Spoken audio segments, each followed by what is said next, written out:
Hello everyone and welcome to only IAS. स्वागत है आपका हमारे एक वीडियो में जहां एक बेसिक क्वेरी जो हमें कई स्टूडेंट्स ने करी है उसके बारे में हम बात करेंगे। वो है कि आखिर पॉलिटी को कैसे प्रिपेयर करना है और स्पेसिफिकली पॉलिटी में जो एक मेन टेक्स्ट बुक है लक्ष्मीकांत, इसको कैसे पढ़ना है।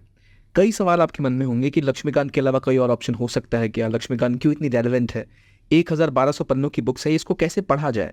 क्योंकि आप इस बुक को अपनी प्रिपरेशन के दौरान कई बार पढ़ेंगे। तो अगर आप एक बिगिनर है, शुरुआत में स्ट्रगल कर रहे हैं इस चीज़ के बारे में कि लक्ष्मीकांत कैसे कवर की जाए, किस तरह से पढ़ा जाए ताकि वो और इफेक्टिव हो पाए, तो इस वीडियो में हम वो डिटेल में कवर करने की कोशिश करेंगे। सबसे पहले लक्ष्मीकांत या कोई भी अगर आप बुक पढ़ रहे हैं तो जिस चीज़ पे आपको ध्यान देना है कि उसमें अगर आपको पॉलिटी की जब मैं बात करूँ तो हर साल लगभग 15 से लेके 18 क्वेश्चन तक तो आपकी पॉलिटी के आते ही आते हैं। तो एक प्रीलिम्स के लिए तो बहुत ही कोर एक टॉपिक है ये। और जब हम मेंस की बात करते हैं तो वहाँ पर इससे जो क्वेश्चंस बनते हैं, चाहे आप कोई भी आंसर कर रहे हो, आपको वहाँ पर हमेशा आर्टिकल्स या कमिटीज़ को मेंशन करना होता है। तो जब आप आर्टिकल्स और कमिटीज़ कहीं भी मेंशन करेंगे तो उसके लिए बड़ा ही इंपॉर्टेंट है कि आपके पास एक ओवरऑल अंडरस्टैंडिंग हो कौन से कॉन्स्टिट्यूशनल आर्टिकल में किसकी बात हो रही है। बार बार जब आप न्यूज़पेपर्स पढ़ेंगे, एडिटोरियल्स पढ़ेंगे तो फंडामेंटल राइट्स क्या हैं, कौन सी इंपॉर्टेंट जजमेंट्स हैं, ये सारी चीज़ें बार बार आती हैं। इसलिए यहाँ पर जब आप मेंस में आंसर राइटिंग करेंगे तो हो सकता है पॉलिटी से सीधा उसका संबंध ना हो, पर वो जुड़ा हुआ होता है क्योंकि आप उससे बहुत कुछ बोरो करते हैं।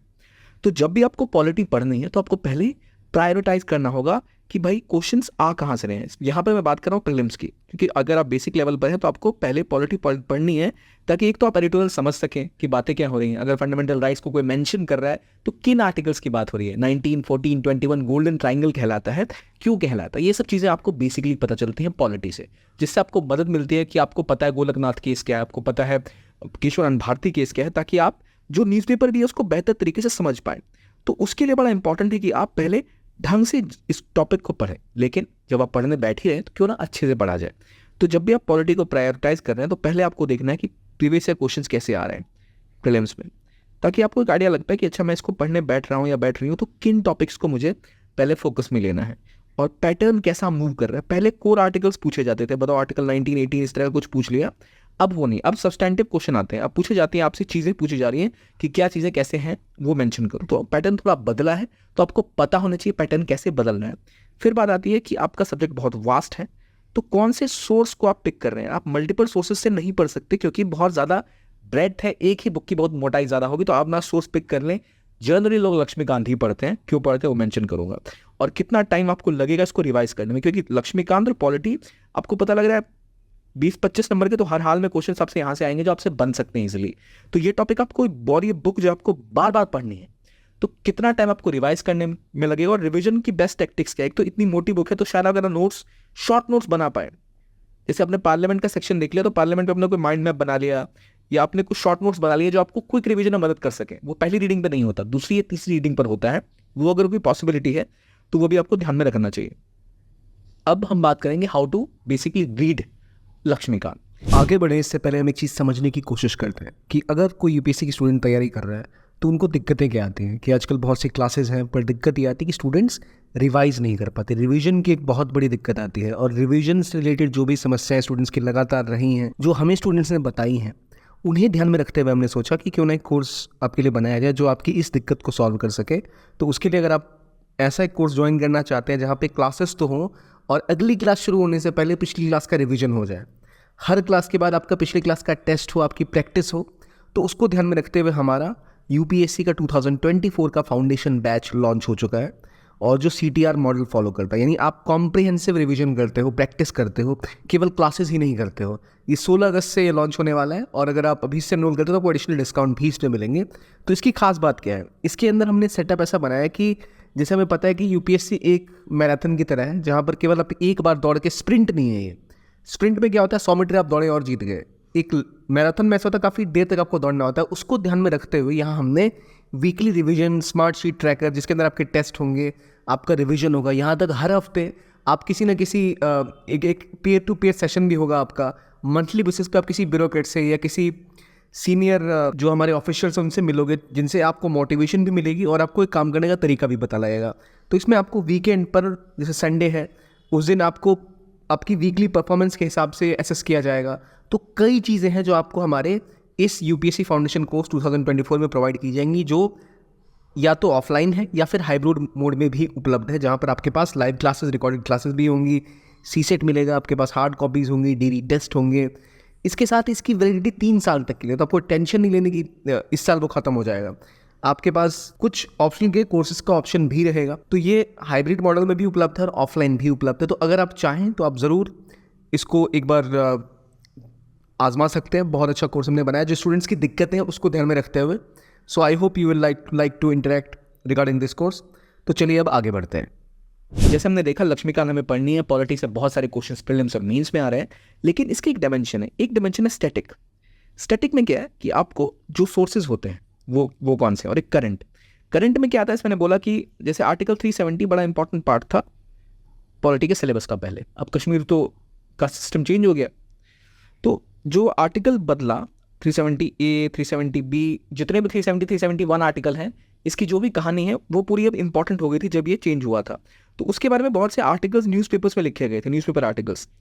वहाँ से कौन से केसेस हैं, कौन सी कॉन्स्टिट्यूशनैलिटी का उसका एंगल था, वो सब समझना बड़ा ज़रूरी होता है। तो वो आपको कहाँ से कवर होगा? न्यूज़पेपर से। कुछ एक दो चीज़ें न्यूज़पेपर में नहीं होती हैं जो आप मिस कर जाते हैं, किसी और अखबार में कवर हुआ। तो जब आप टेस्ट सीरीज़ के क्वेश्चन सॉल्व करेंगे आपको नया नया डेटा मिलेगा, कुछ नए आर्टिकल्स मिलेंगे, कुछ नई जजमेंट्स मिलेंगी। अगर आपको लगे कि इंपॉर्टेंट है तो वो आपको करंट से करना होगा, और कौन सा टॉपिक रेलेवेंट है कि किस क्षेत्र से क्वेश्चन बन सकते हैं। अगर अर्बन गवर्नेंस पे काम हो रहा है या मान लो लोकल गवर्नेंस लेवल पे काम हो रहा है, पंचायती राज में या म्यूनिसिपैलिटीज़ की इलेक्शन न्यूज़ में है, तो आपको पता है कि 73rd 74th अमेंडमेंट आपको ढंग से पढ़ना पड़ेगा। जो आर्टिकल्स को कवर करते हैं, जो चैप्टर वहाँ हैं, उसको अपने डिटेल में करना होगा, तो वो आप करंट अफेयर्स से रिवाइज करते हैं। फिर बात आती है, इन सब को पढ़ने के लिए भी एक स्टैटिक जानकारी होनी चाहिए। स्टैटिक जानकारी कहाँ से आएगी? वो आपकी आती है बेसिक बुक से। तो 3 मेजर सोर्सेज होते हैं, एक होता है कोचिंग के नोट्स, एक होता है लक्ष्मीकांत, और एक होता है DD बासु। देखिए, कोचिंग के नोट्स के साथ आपको क्लासेस अगर आपने नहीं करी है तो नोट्स थोड़े से इररेलेवेंट हो जाते हैं, क्योंकि बहुत ही बेसिक लेवल पे क्लासेस के नोट आपको पढ़ाए जाते हैं। तो आप रिलाय करते हैं टेक्स्ट बुक पे जो लक्ष्मीकांत है और DD बासु है। इनमें जाने से पहले मैं आपको रिकमेंड करूँगा कि आप NCERT पढ़ लें। NCERT क्यों पढ़ लें? ताकि आपको एक मेजर जो है स्टोरी पता चल जाए कि कॉन्स्टिट्यूशन कैसे बिल्ड हुआ था। एक जो आपको स्टोरी और एक रिलेशन, कहानी जो पता लग जाएगी, तो आप उसमें चीज़ें ईजिली जोड़ पाएंगे। जब आप NCERT पढ़ लें तो आप इन बुक्स पे आ सकते हैं। नहीं भी पढ़ पाए तो Laxmikanth is basically a book for UPSC preparation itself. तो इट इज़ नॉट नेसेसरी कि आप वो पढ़ें, पर आप चाहें तो पढ़ लें। NCERT ज़्यादा बेटर रहेगा आपकी अंडरस्टैंडिंग के लिए भी। फिर आप लक्ष्मीकांत पे आते हैं। Laxmikanth is text book made up for UPSC preparation. तो आपको सब कुछ कैटेगराइज्ड है, सेक्शन वाइज, टॉपिक वाइज। आपको पहले क्वेश्चन भी दिए हुए हैं, बाद में भी कुछ क्वेश्चंस दिए हुए हैं, कैसे क्वेश्चंस पहले आ रहे हैं, और सब कुछ पहले पेपर के हिसाब से सेट है, और लोग लगातार इसको रिलाई करते हैं। तो लक्ष्मीकांत आपको पढ़नी ही चाहिए, और अक्सर लोग यही पढ़ के जाते हैं प्री और मेंस दोनों के लिए, फॉर कोर आपका जो पॉलिटिकल सेक्शन आर्टिकल्स वगैरह के लिए। बाद में DD बासु है, कुछ लोग PM बख्शी भी पढ़ते हैं, पर DD बासु PM बख्शी की books is not that relevant, because DD Basu बहुत ही ज़्यादा इल मैनर्ड है। मतलब अगर आपने 1-2 अटैम्प्ट दे दिए, आपको लग रहा है कि आपको कोई और एडिशनल नॉलेज के लिए कुछ पढ़ना है, तो DD बासु या PM बख्शी पढ़े। But Laxmikanth is more than sufficient for a beginner, और आपसे क्वेश्चन सॉल्व होंगे अगर आप लक्ष्मीकांत ढंग से पढ़ लें। सवाल ये आते हैं कि 1200 पन्ने की बुक है, इसको ही कैसे पढ़ें, तो वो हम आगे पढ़ेंगे। तो इट इज़ वेरी क्लियर कि आप एक सोर्स पकड़ो, विच इज़ लक्ष्मीकांत, उसको बार बार पढ़ो, और जो आपको न्यूज़पेपर आर्टिकल्स में कुछ मिलता है ऐसा, या तो आप लक्ष्मीकांत के पेजेस में जाकर साइड में ऐड कर लो। अच्छा, ये टॉपिक न्यूज़ में, एक उसके अपने फ्लायर लगा दिया। फ्लायर या पीले पीले लाल रंग के आपको छोटे छोटे फ्लायर्स मिलते हैं शेप के, जो आप पेजेस पे चिपका सकते हो। अच्छा, ये न्यूज़ में है, ये सेक्शन मुझे पढ़ना है, ताकि आपको पता लगे। आज मैंने कोई आर्टिकल पढ़ा, न्यूज़पेपर आर्टिकल, वहाँ मुझे किसी कॉन्स्टिट्यूशनल अमेंडमेंट की बात हुई या किसी कॉन्स्टिट्यूशनल आर्टिकल की बात हुई, तो आप उस पेज पे जाकर वो फ्लायर लगा दो, ये मैं रिवाइज कर लूँ वहाँ से। एक तरीका हो सकता है इसको बेहतर तरीके से पढ़ने का। इसके बाद बात आती है क्या बेसिकली पढ़ना है। देखो, ये आपकी मेजर बुक है 6th एडिशन वाली, तो 1200 पन्ने की बुक है ये, और इसमें आपके लगभग 11 पार्ट दिए हुए हैं, 40 चैप्टर हैं, और कुछ क्वेश्चंस आपके प्रैक्टिस के लिए भी दिए हुए हैं। देखिए, इसके जो चैप्टर्स हैं, जनरली जो हमने देखा है, अगर आपको मॉडर्न हिस्ट्री पढ़नी है या ज्योग्राफी पढ़नी है, आप एक चैप्टर पढ़ते हैं, उसकी कहानी वहाँ खत्म हो जाती है। Polity is a very dynamic topic. जो टॉपिक रेलेवेंट है वो डायनेमिक है, हमेशा उसमें बदलाव होते रहते हैं। What is basic feature of constitution, उसमें जो आर्टिकल्स पहले थे, क्या क्या उसके अंदर आता है। सुप्रीम कोर्ट जजमेंट्स पे अपने रिवाइज करती रहती है, तो वो आपको थोड़ा सतर्क रहना होगा अखबारों में क्या कवर हो रहा है, जिससे आप उसको ढंग से कवर कर पाए, राइट। अब जो इसके चैप्टर्स और पार्ट्स हैं, उनको आपको थोड़े अलग तरीके से पढ़ना होगा। उससे कहने का मतलब मेरा ये है कि अगर आपने NCERT पहले पढ़ ली है, तो आपको एक ब्रॉड अंडरस्टैंडिंग तो आ गई कि भाई NCERT ऐसे कवर करके जाना है या ये चीज़ ऐसे समझनी है। फिर बात आती है कि आपने PYQ देखा कि मान लो ये जो पिछले आपके 40 चैप्टर्स हैं, इन्हें आप चैप्टर नंबर 1 में या 2 में अगर आप गए, तो आपको कैसे पता लगा किस हिसाब से इसको पढ़ना है? तो की है, पहले अपने प्रीवियस क्वेश्चन देखिए, आपको पता लगा किस तरह के क्वेश्चन आ रहे हैं और कहाँ मुझे फोकस करना है। कहाँ फोकस करना है बड़ा इंपॉर्टेंट है। कहाँ फोकस करने का मतलब होता है कि क्या आप पूछ रही है यूपीएससी, क्या आपको ध्यान रखना है। जैसे अगर आप जनरली पढ़ोगे, आप आर्टिकल पढ़ के निकल जाओगे, पर आपसे यहाँ ये पूछा जा रहा है, आपको ये जानना होगा कि सुप्रीम कोर्ट की पावर्स या फिर कॉन्स्टिट्यूशन की पावर कहाँ से आती है, सुप्रीम कोर्ट की पावर कहाँ से आती है, जो सोवरेनिटी है वो किसकी है। अगर हम बात करें who is the defender of constitution, ऐसे क्वेश्चन पूछे जा रहे हैं जो आप नॉर्मली देखोगे, आपको अच्छा मुझे पता है डिफेंडर, ठीक है ऐसे ही होता है, सुप्रीम कोर्ट लिख लूंगा या फिर मैं इसमें लिख दूंगा कॉन्स्टिट्यूशन इज डिफेंडर या president is the defender of Indian constitution. तो वो चीज़ तभी आपको पता लगेगी, इस पर भी फोकस करना है जब आप प्रीवियस क्वेश्चन देखोगे। तो सबसे पहले वीबीआईक्यू देखो चैप्टर वाइज, अगर आपको मिले तो बेटर है। कि अगर आप लेट्स से फंडामेंटल राइट्स पढ़ने जा रहे हैं, तो फंडामेंटल राइट्स पढ़ने से पहले आप पूरे उसके प्रीवियस के क्वेश्चन देखोगे क्या आ रहा है। फिर वो पढ़ने के बाद आप तब उठोगे और जाओगे कि भाई अच्छा इन टॉपिक्स पे ध्यान रखना है, ऐसे क्वेश्चन बन रहे हैं। फिर आप वो टॉपिक पढ़ोगे चैप्टर, फिर उस पर कुछ क्वेश्चन जो बन रहे हैं वो रिवाइज करोगे, क्योंकि आपको पता लग गया क्या पूछा जा रहा है और कैसे आपको उत्तर करना है। तो ये क्लैरिटी आपके दिमाग में पहले आ जाए कि क्या पढ़ना है, क्या पूछा जा रहा है, फिर आप उसको पढ़ो। फिर उन एरियाज को आप इंपॉर्टेंट जो आपको लग रहा है उसको हाईलाइट करो। पहले आप ब्लू हाईलाइटर यूज़ करो या येलो कर लो, क्योंकि आपको वहाँ बार बार आना है। आप पढ़ते जाओगे, टेस्ट लगाओगे, गलतियाँ होंगी। जब गलतियाँ होंगी तो आपको आइडेंटिफाई होगा वो टॉपिक जो आप कमज़ोर हैं जिसमें, तो उन टॉपिक को आप दोबारा ग्रीन से हाईलाइट करो। पहले पहले बहुत सारी हाईलाइट्स निकल जाती है दिमाग में, सब कुछ लगता है इंपॉर्टेंट ही है। धीरे धीरे आपको पता लगेगा कि अच्छा कुछ चीज़ें आपको अपने आप याद आ जानी है, जब बार बार पढ़ोगे तो कुछ चीज़ें याद करनी मुश्किल हो जाती हैं। जैसे कौन से एक्ट कब आए, चार्टर एक्ट कौन सा है, 1773 का एक्ट कौन सा है, उसके बेसिक फीचर्स क्या हैं, ये सारी चीज़ें थोड़ी मुश्किल होती है। कट मोशंस क्या हैं, कौन से बिल्स कैसे पास होते हैं, तो वो सारी चीज़ों को आपको ज़्यादा रिवाइज करना है। तो वहाँ आपको छोटे छोटे फीचर्स हैं, कौन से मोशन में कितने आपकी क्लॉजेज डिस्कस होते हैं, क्या डिफरेंस है मोशन में और पॉलिसी कट मोशन में और लेट्स से क्लोजर मोशन में। पार्लियामेंट चैप्टर बहुत इंपॉर्टेंट है, जैसे वर्किंग कैसी है, स्टेट गवर्नमेंट और सेंट्रल गवर्नमेंट की कौन कौन से आर्टिकल्स को कवर करते हैं। तो जब आप पढ़ रहे हैं ना, तो आप इसको कंपेयर भी कर सकते हैं कि 73rd और 74th अमेंडमेंट एक्ट में क्या क्या फ़र्क है, क्या डिफरेंट पावर्स और प्रोविजंस है म्यूनिसिपैलिटी के और आपके पंचायती राज इंस्टीट्यूशंस के। सेंट्रल गवर्नमेंट स्टेट गवर्नमेंट में क्या डिफरेंस है वो आपने कैलकुलेट कर लिया। सुप्रीम कोर्ट और हाई कोर्ट की पावर आपने आर्टिकल के वाइज बना लिया, एक टेबल, एक हाई कोर्ट का, एक सुप्रीम कोर्ट का। देख लिया इसमें कौन सा कॉन्स्टिट्यूशनल आर्टिकल काम करता है, इसमें कौन सा कॉन्स्टिट्यूशनल आर्टिकल काम करता है, इनकी पावर्स क्या है, जजेस की एज कितनी है, सुप्रीम कोर्ट के जजेस की एज कितनी है, उनकी जुरिसडिक्शन क्या है, इनकी जुरिसडिक्शन क्या है, सुप्रीम कोर्ट की ओरिजिनल जुरिसडिक्शन क्या है, हाई कोर्ट की ओरिजिनल जुरिसडिक्शन क्या है।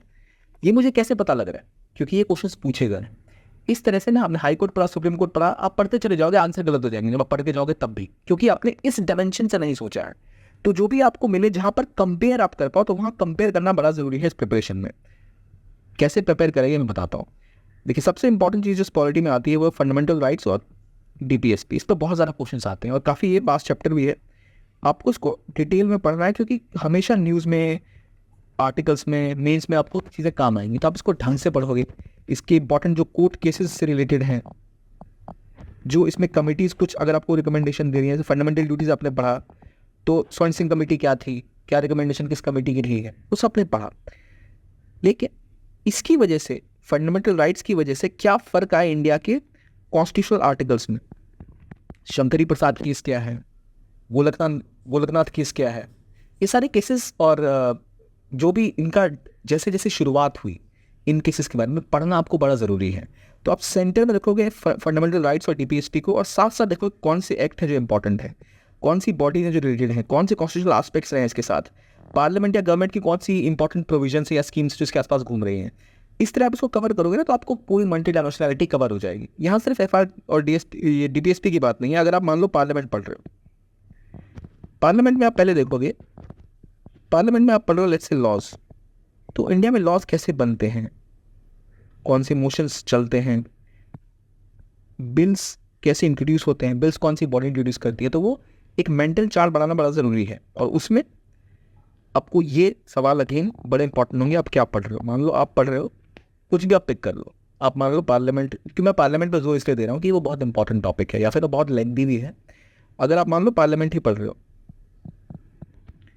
अपने पार्लियामेंट पढ़ा, पार्लियामेंट आपके मन में सवाल आएगा कि पार्लियामेंट, चलो मैंने पढ़ लिया, पार्लियामेंट में होता क्या है। मेजरली जो बिल पास होते हैं यहीं से होते हैं। तो बिल्स किस तरह से पास होते हैं, तो बिल्स को लेकर विच आर द मोशंस,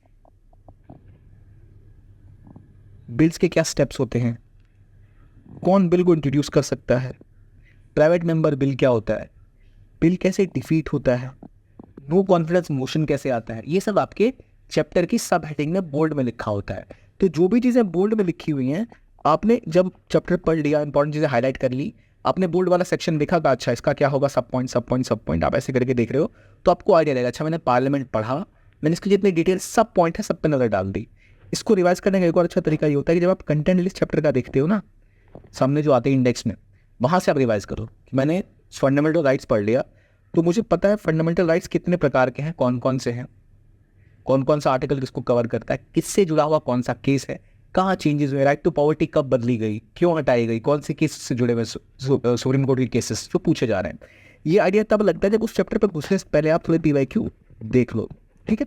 फिर बात आती है कि आपने पढ़ लिया और क्यों पढ़ा, ये पता लगा आपको PYQ के थ्रू क्या पढ़ना है, क्यों पढ़ना है। फिर आपने नॉलेज गेन कर लिया, मान लो आपने पार्लियामेंट ऐसा पढ़ लिया 2-3 बार चैप्टर कि आपको लग रहा है हाँ आप समझ रहे हो, आपको पर एक इतनी डिटेल आपको पता लग गया क्या कंगारू मोशन क्या होता है, या जिलिटन क्लॉज क्या होता है, या आपको पता लग गया कितने फंडामेंटल राइट्स हैं। आपको बस ये चेक करना है कि मुझे 14 से लेके 32 तक जो भी इंपॉर्टेंट इसके कुछ इंपॉर्टेंट जजमेंट्स है वो याद नहीं रहते, तो मैंने बस क्या करना है, एक पेज लेना है या एक स्टिकी नोट लेना है, उस पर इंपॉर्टेंट जजमेंट जो भी है, जो मैं भूल जाता हूँ या भूल जाती हैं आप, वो आप जाके उस पर चिपका देंगे।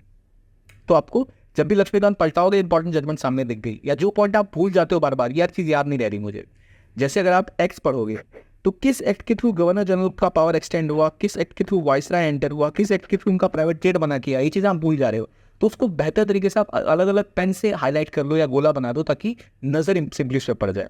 और ये आप करोगे, और जो आपकी फिर आप चाहो तो छोटे से नोट्स बना लो जो उसी के ऊपर हो। मैं कहूँगा एक ही सोर्स रखो, मल्टीप्लाई मत करो उसको, क्योंकि ऑलरेडी लक्ष्मीकांत बहुत बल्कि है। कुछ लोग एक पॉइंट के बाद उस 1200 पेज की बुक के लगभग 50-60 पन्नों के आपके नोट्स बन जाते हैं छोटे छोटे, उन पॉइंट्स के जो बड़े इंपॉर्टेंट हैं और जो आप भूल जाते हैं। लेकिन ये करने से पहले आपको लक्ष्मीकांत 2 बार पढ़नी पड़ेगी ताकि आप पढ़ लो, कुछ क्वेश्चन सॉल्व करो, ताकि आपको आइडिया लग जाए क्या आप गलतियां कर रहे हो, ताकि उनका यूज़ बाद में कर पाओ समझने के लिए। तो वो समझने के लिए इंपॉर्टेंट है कि आप मल्टीपल टाइम्स पढ़ो। जो मैंने बोला कंपैरिजन का एस्पेक्ट, कि क्या अगर आप कहीं सेंट्रल गवर्नमेंट के बारे में पढ़ रहे हो तो कंपेयर करो स्टेट गवर्नमेंट के साथ कि कौन से लॉज उनके हैं। प्रेसिडेंट को पढ़ रहे हो तो हमेशा कंपेयर करो प्रेसिडेंट और गवर्नर। तो जब भी दो सब्स्टिट्यूट बॉडीज आ रही हैं, एक ऊपर वाली एक नीचे वाली, प्रेसिडेंट है प्राइम मिनिस्टर है, काउंसिल ऑफ मिनिस्टर्स हैं, council of minister prime minister के भी होते हैं सेंट्रल गवर्नमेंट में, और CM के भी होते हैं। तो इन क्या डिफरेंस है, इसको आप पढ़ा कि इनकी पावर्स कहाँ से आती हैं, इनके आर्टिकल्स कौन कौन से हैं, कौन सा जो बिल है ये पास करा सकते हैं, कौन सी लिस्ट से इनकी पावर आती है, क्या डिफरेंसेस हैं। तो वहाँ कंपैरिजन अगर आप करेंगे तो आपको बेहतर क्लैरिटी से चीज़ें याद रहेंगी। ये चीज़ें आप कैसे समझोगे कंपैरिजन कहाँ करना है, लक्ष्मीकांत में ऑलरेडी आपके सेक्शन बने हुए हैं। तो कॉन्स्टिट्यूशनल बॉडी का एक सेक्शन है, नॉन कॉन्स्टिट्यूशनल बॉडी का एक सेक्शन है। तो आप देख सकते हो कॉन्स्टिट्यूशनल बॉडी जो है उनमें जो मेजर प्लेयर्स हैं, फॉर एग्जांपल मैं अगर बात करूँ CAG की, CAG और सॉलिसिटर जनरल दोनों के एज क्या होता है काम करने के, टेन्योर क्या होता है, सैलरी कौन डिसाइड करता है, they take oath in the name of him, किसके नाम पे ओथ लेते हैं, कब उनको टर्मिनेट किया जा सकता है। तो वहाँ आप देखो अच्छा constitutional body non constitutional body, मैंने इसको कंपेयर कर लिया क्या डिफरेंस आ रहा है, central government state government compare कर लिया। उसके बाद मैंने ये भी देखा कि इवोल्यूशन कैसे हो रहा है। अगर आप सुप्रीम कोर्ट की बात करो तो आप पहले जाओगे भाई 1773 में बना, 1774 में बनी, कब बनी सुप्रीम कोर्ट ऑफ इंडिया, अंग्रेजों ने लाई थी, इंडिया में खुद बनी थी सुप्रीम कोर्ट बनी तब। उसके बाद जो इवोल्यूशन हुआ सुप्रीम कोर्ट का कि कौन से इंपॉर्टेंट केसेस आए, कहाँ उनको पावर बढ़ा, आपके जजेस वाले केस कौन कौन से हैं, NJC रिसेंटली हटा है, NJC हटने से पहले कौन कौन से कोलिजियन सिस्टम कब आया। तो ये तब पता लगा जब सुप्रीम कोर्ट टॉपिक देखा, आपने देखा कि भाई कंपैरिजन में तो आपने देख लिया क्या क्या आर्टिकल है, कहाँ कहाँ से पावर आ रही है। इवोल्यूशन में बात आती है किस तरह वो बॉडी है, वो इंस्टीट्यूशन जो है वो इवॉल्व किया, कब भारत में पहली बार सुप्रीम कोर्ट ने हस्तक्षेप किया स्टेट गवर्नमेंट के खिलाफ या सेंट्रल गवर्नमेंट के खिलाफ, जो इंपॉर्टेंट केसेस हैं कौन कौन से हैं, राइट टू प्रॉपर्टी कब हटी, प्राइवेट प्रॉपर्टी, ये सब चेंजेस जो हो रहे हैं ये कैसे कैसे हुए, इवॉल्व हुए, ये भी आपको याद रखना जरूरी है। तो वो इवोल्यूशन भी आप कंपेयर करो। फिर आपका बेसिक इन्फॉर्मेशन हो गया, जो इंपॉर्टेंट डेटा है या डेट्स हैं, डेटा और डेट्स आपने याद कर ली। ये तरीका है जिसके थ्रू आप बार बार टॉपिक को पढ़ सकते हैं, राइट। अब देखो मान लो आपने एक एक्ट पढ़ा कि governor general of Bengal was made governor general of Bengal, governor of Bengal. यहाँ पर पूछा सकता है पहले कौन थे ऐसे व्यक्ति गवर्नर जनरल जिनको गवर्नर जनरल ऑफ बंगाल बनाया गया, who was the first governor who was made governor general. तो वहाँ वॉरेन हेस्टिंग आएंगे। तो यहाँ आप कंफ्यूज हो सकते हो, वॉरेन हेस्टिंग का नाम आपको याद ना रहे तो बाद में आप जाके कंफ्यूज हो सकते हो और जर्नल्स के बाद, ये पहले वायसराय जो बने उनके साथ कंफ्यूज हो सकते हो, या आपको कोई फेमस लोगों के नाम आ गए, डलहौजी का नाम आ गया या हार्डिंग का नाम आ गया, तो कंफ्यूज हो सकते हो। इसलिए वहाँ आपने अलग कलर्स को हाईलाइट कर लिया बार बार पढ़ के, ठीक है। हो सकता है आपको ये याद ना रहे कि सुप्रीम कोर्ट कब करनी थी, 1774 में बनी, तो आपने इसको हाईलाइट कर लिया बेटर तरीके, अगली बार उसको मार्क आउट कर लो, ठीक है। इसमें खास बात ये थी कि बॉम्बे और मद्रास की जो प्रेसिडेंसी थी वो पहली बार सबऑर्डिनेट बनाई गई थी, कलकत्ता वाले गवर्नर जनरल के अंदर ही वो आ रहे थे, पहले वो इंडिपेंडेंट थे। तो अगर ऐसा कोई स्टेटमेंट आपसे पूछ लिया जाए ना करेक्ट या रॉन्ग में, तो आप मिस कर सकते हो, तो इसलिए मैं इसको ग्रीन से हाईलाइट किया। फिर जो मुझे लगा मुझे इजीली याद रहेगा, पहला एक्ट था इंपॉर्टेंट वाला जहाँ पर प्राइवेट प्लेट बंद किया गया था, तो ये चीज़ें स्टिक कर जाती हैं दिमाग से, डिपेंड करता है पर्सन टू पर्सन। हो सकता है आपको लगे बहुत इंपॉर्टेंट, आप भूल जाओगे, तो वहाँ आपको उसको याद कर लेना चाहिए। फिर कोर्ट ऑफ डायरेक्टर्स में जो उनका रिपोर्ट करना था वो इसमें इंट्रोड्यूस किया गया। तो इस तरह आप चीज़ों को हाईलाइट करो, तभी आपने बार बार जब पढ़ा है तो ग्रीन वाला जो पॉइंट आपको पता, आपको याद नहीं रहता, आप सीधा उस पर नजर मारोगे तो आपको याद हो जाए। एक और ऐसे एक्ट देखते हैं कि किस एक्ट में सुप्रीम कोर्ट की जुरिडिक्शन सभी कलकत्ता के लोगों पे लागू हो गई थी। किस एक्ट के तहत ये बताया गया था कि सुप्रीम कोर्ट जो है वो उससे उनके ऑर्डर से एग्जेम्प्ट किए जाते हैं पब्लिक सर्वेंट, ठीक है। पिट्स एक्ट कब आया था, पिट्स एक्ट की खास बात क्या थी, तो जैसे आपने देखा था 4 से 5 इंपॉर्टेंट की पॉइंट्स है सबके, तो जो भी आप एक्ट पढ़ रहे हैं, चार्टर एक्ट पढ़े या जिस रेगुलेटिंग एक्ट पढ़े, तो उन एक्ट के 4-5 पॉइंट आपने बना लिए एक्ट्स के, भाई 1773 का हो गया, जैसे 1784 का हो गया, 1833 हो गया, 1865 हो गया, जो इंपॉर्टेंट आपके चार्टर या रेगुलेटिंग एक्ट है वो आपने वहाँ से लेके 1947 तक आप चलेगा, और सबका एक आपने मैप छोटा सा बना लिया कॉपी के ऊपर, जहाँ ये 4 इंपॉर्टेंट पॉइंट है आपको दिमाग से याद होने चाहिए। 4 पॉइंट थे, पहला पॉइंट क्या था, दूसरा क्या था, तीसरा क्या था, चौथा क्या था, क्वेश्चन बनते हैं। ये आपको पता कैसे लगेगा, जब आप प्रीवियस क्वेश्चन करोगे तब। थोड़ा सा लेंदी आपको लग सकता है, पर ये अगर आप ढंग से करेंगे तो बेहतर तरीके से रिवाइज कर पाएंगे। यहाँ आपको बार बार आना है, इट इज़ वेरी इंपॉर्टेंट कि फोकस आप रखो रिवीजन के ऊपर। जैसे आपने अगर मोशंस पढ़े, तो मोशन क्या होते हैं, मोशन सब्सट्रैक्टिव मोशन क्या है, सब्स्टिट्यूट मोशन क्या है, सब्स्टिट्यूट मोशन क्या है, क्या डिफरेंस है। अब जैसे मैंने यहाँ देखा तो मुझे पता है कि जो इंपॉर्टेंट चीज़ है सिर्फ ये है कि सब्सटेंटिव मोशन में सारी चीज़ें खुद में समाहित होती हैं, वो अपने आप में एक इंडिपेंडेंट मोशन होता है। लेकिन सब्स्टिट्यूट मोशन होता है तभी वो काम करेगा जब एक मोशन के साथ आप इसको यूज़ कर रहे हैं। तो ये चीज़ें समझना बड़ा ज़रूरी है कि भाई आपने किस तरह हाईलाइट किया ताकि आप इसको कैसे समझ रहे हैं या आप यूज़ कर पाए अपने आंसर्स में प्रॉपरली। सिंपल क्लोजर क्या है, बाय कंपार्टमेंट क्या है, तो ये हाईलाइटिंग मैंने जैसे कर रखी है अपनी सहूलियत के हिसाब से करनी है। आप चाहे तो अपनी सहूलियत के हिसाब से चेंजेस कर सकते हैं। जो अब जैसे पता है यहाँ कंपार्टमेंट वाला जो क्लोजर होता है इसमें पूरा पार्ट वीटो में जाता है, लेकिन डिस्कशन जो होता है वो कंपार्टमेंट बना के होते हैं। जैसे अलग अलग जो चीज़ें हैं बिल की रेजोल्यूशन है उसके अलग अलग पार्ट्स को एक साथ रख के एक कंपार्टमेंट बना रहे हैं, कंपार्टमेंट A B C। तो पूरे कंपार्टमेंट में बात हो गई, हर एक चीज़ पे इंडिपेंडेंटली बात नहीं हुई, लेकिन पूरा का पूरा पार्ट वोट पर डाल दिया। फिर अगर कंगारू क्लॉज देखो तो जहां जो इंपॉर्टेंट क्लॉज है केवल वो डिस्कस होंगे। जिलेटिन क्लॉज में जो डिस्क्लोज चीजें हैं वो भी साथ में डिस्कस हो जाएंगी, साथ में पास हो जाएगा एक साथ। जिलेटिन मतलब क्या होता है, फ्रांस सिस्टम था कि सीधा कट मार दे सब कुछ साफ हो जाता था उसमें, तो उस तरह की बात है। तो आप जिलेटिन क्लॉज में सब कुछ डाल देते हो जो डिस्कशन नहीं भी हुआ है। तो पार्लियामेंट की जो मेन, ये अभी आपको थोड़ा सा लॉजिकल नहीं लग रहा होगा, समझ नहीं आ रहा होगा क्योंकि आपने ये टॉपिक नहीं पढ़ा है, लेकिन अगर आपने पढ़ लिया तो आपको सीधा दिख रहा है सिंपल क्लोजर का मतलब क्या है, कंगारू क्लॉज का मतलब क्या है, जिलेटिन क्लॉज का क्या मतलब है। मैंने इंपॉर्टेंट चीज़ें हाईलाइट कर दी है, तो मेरे हिसाब से जब मैं इस पर दोबारा आऊँगा तो मुझे हाईलाइट देखना और आइडिया लग जाएगा किस चीज़ के बारे में बात हो रही है। ये एक तरीका हो सकता है इसको पढ़ने का जो आपको हेल्प करेगा इसे समझने में। अब क्योंकि बहुत लंबा प्रोसेस है, बहुत सी चीज़ें आपको रिवाइज करनी होंगी, तो आपको देखना होगा कि भाई कितना मैं पहले हफ्ते में पढ़ रहा हूँ, क्या एरिया है जो मुझे याद नहीं रह रहे, कौन सी एरिया है जहाँ मुझे और समझने की ज़रूरत है। तो आप ऐसा चार्ट बना सकते हैं कि भाई मेरे ये एरिया वीक है, यहाँ मैं सिली मिस्टेक्स कर रहा हूँ या कर रही हैं, तो जो भी इंपॉर्टेंट आपको आर्टिकल्स दिख रहे हैं उस पर आप और काम करोगे। जहाँ क्लैरिटी की कमी आपको दिख रही है वहाँ पर आप सोचोगे मेरे फंडामेंटल्स वीक हैं। मान लो मुझे नहीं पता कि भाई को वारंट तो क्या है, मुझे नहीं पता ये क्या क्या कॉन्स्टिट्यूशनल रेमेडीज दी गई इंडियन कॉन्स्टिट्यूशन के अंदर में, तो वो मुझे पता लगा है मेरी फंडामेंटल क्लैरिटी कम है, तो मैं उसको और पूरा चैप्टर ही डिटेल में पढ़ूंगा।